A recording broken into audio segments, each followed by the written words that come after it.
Welcome to the first test academy. তোমাদের সামনে আজকে একটা দুর্দান্ত ক্লাস নিয়ে চলে এসেছি, যেটা হচ্ছে জিকে জিএস এর।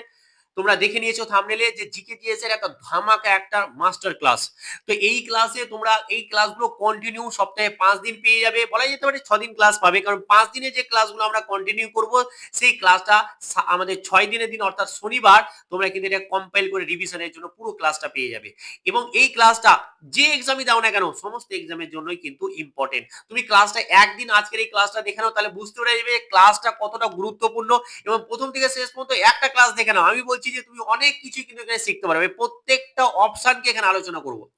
তো চলো তাহলে আমরা এখানে ক্লাস কি নেবো, প্রতিদিন দুপুর 2টোর সময় ক্লাসগুলো পেয়ে যাবে। তো চলো, আমাদের প্রথম কোশ্চেন কি বলছে, আর্য সমাজ কে প্রতিষ্ঠা করেছিলেন? তাহলে এটা কি হয়ে যাবে, অপশন হয়ে যাবে আমাদের বি, যেটা হচ্ছে স্বামী দয়ানন্দ সরস্বতী আমাদের আর্য সমাজ প্রতিষ্ঠা করেছিলেন। এরপরে আছে দেখো ডিটেলসে কিরকম ভাবে আলোচনা করবো। দেখো বলছে রাজা রামমোহন রায়, রাজা রামমোহন তিনি ব্রহ্ম সমাজ প্রতিষ্ঠা করেছিলেন এবং সতীদাহ প্রথাও তুমি কিন্তু তিনি বন্ধ করেছিলেন। এবং দেখো দেখো স্বামী বিবেকানন্দ তিনি কি করেছিলেন, তিনি রামকৃষ্ণ মিশন প্রতিষ্ঠা করেছিলেন।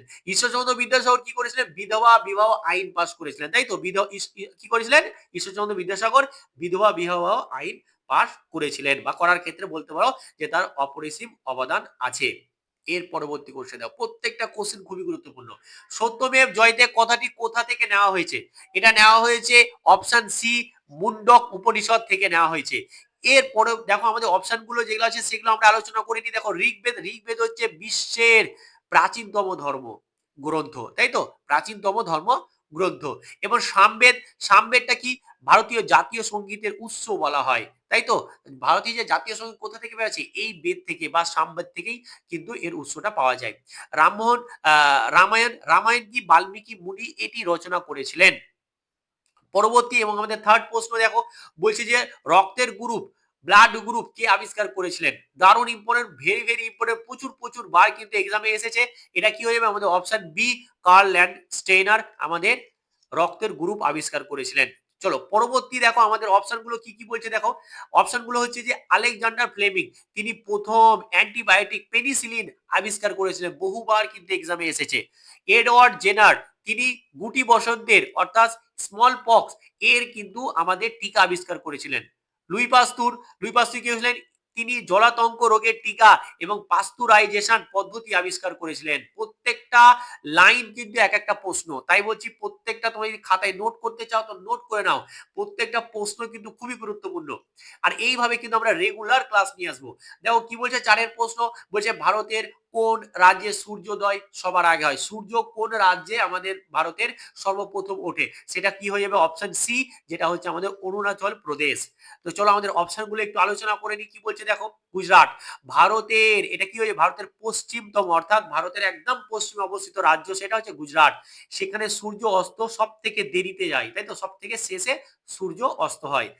আমাদের পশ্চিমবঙ্গ ইম্পর্টেন্ট কেন, দেখো সুন্দরবন আছে, চা উৎপাদনে অন্যতম বলতে পারো বিখ্যাত একটা আমাদের রাজ্য। এরপর দেখো উড়িষ্যা, উড়িষ্যা কি, এখানে বিখ্যাত সূর্য মন্দির কোণার্ক অবস্থিত। আরো যদি তোমরা এইভাবে একটু লাইন লাইন লিখে নেবে এবং যদি আরো অন্যান্য কিছু ইম্পর্টেন্ট পাও তোমরা নিজে, সেগুলোকে একটু পাশে পাশে করে লিখে নেবে। এইভাবে কিন্তু আমাদেরকে পড়াশোনা করতে হবে, তাহলে দেখবে যে তুমি কিন্তু জিকে জিএসে আস্তে আস্তে তুমি স্ট্রং হয়ে যাচ্ছ। বলছে নিচের কোনটি একটি নোবেল গ্যাস, বা বলতে পারো যে কি আমাদের নোবেল গ্যাস, তাই তো। তো নোবেল গ্যাস কোনটা, এটা হয়ে আমাদের অপশন বি, যেটা হচ্ছে হিলিয়াম গ্যাস হচ্ছে আমাদের নোবেল গ্যাস। চলো পরবর্তী দেখো আমাদের কি বলছে, বলছি যে কি অক্সিজেন, অক্সিজেন কি করে দহনে সাহায্য করে, মানে আগুন জ্বলতে সাহায্য করে, এবং প্রাণীদের তো শ্বাসকর্য ছাড়া তো অক্সিজেন ছাড়া তো হবেই না। নাইট্রোজেন কি বলছে, দেখো নাইট্রোজেন বায়ুমণ্ডলে সব থেকে বেশি পাওয়া যায়, এটা হচ্ছে একটা গ্যাস, তাই তো, প্রায় 78% কিন্তু গ্যাস আমাদের পাওয়া যায় বায়ুমণ্ডলে। হাইড্রোজেন কি, হাইড্রোজেন পৃথিবীর বা বিশ্বের আমাদের মহাবিশ্বের সবচেয়ে হালকা হালকা ধাতু বা হালকা আমাদের যে গ্যাস, সেটা হচ্ছে যে কি আমাদের ধাতু না, সরি, এটা গ্যাস, হালকা গ্যাস হচ্ছে আমাদের হাইড্রোজেন, এবং এটা হচ্ছে প্রাচুর্যময় মৌল, এটা হচ্ছে সব থেকে বেশি পরিমাণে পাওয়া যায়।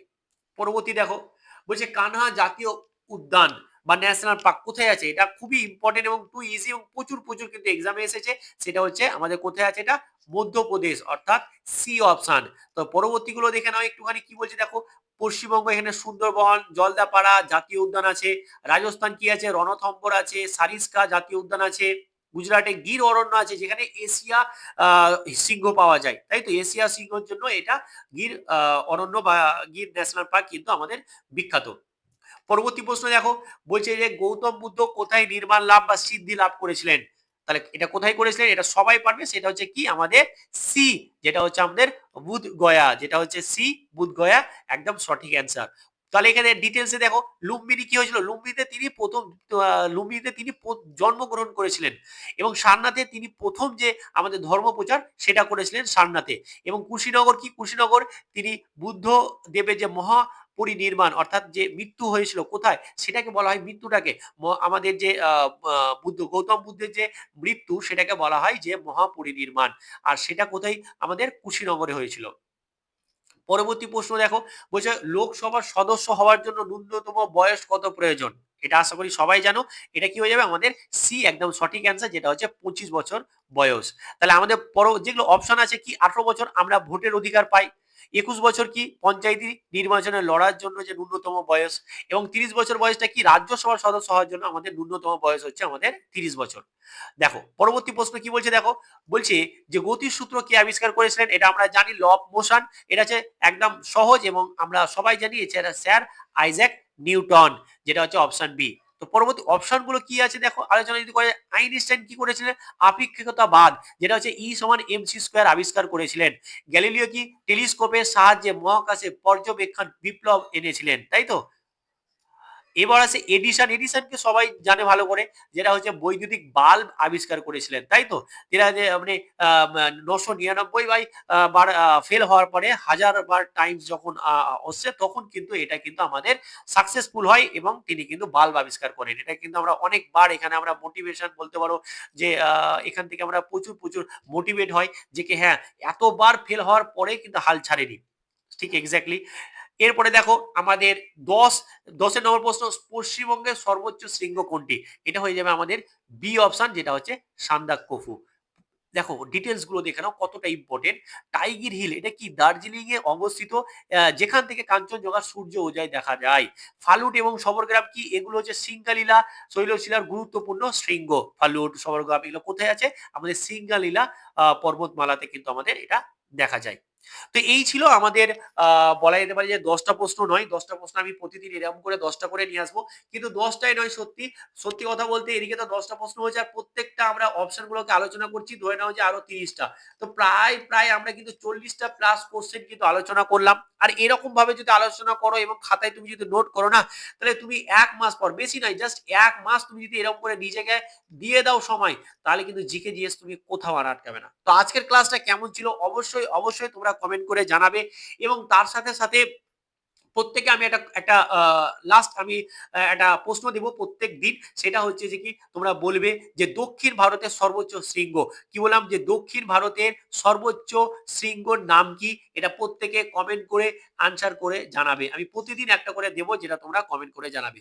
তো চলো, প্রতিদিন ক্লাস পাওয়ার জন্য অবশ্যই অবশ্যই চ্যানেলটাকে সাবস্ক্রাইব করে নাও এবং আমাদের পাশে থেকো। চলো আজকে এখানেই, ভালো থেকো, থ্যাংক ইউ সো মাচ।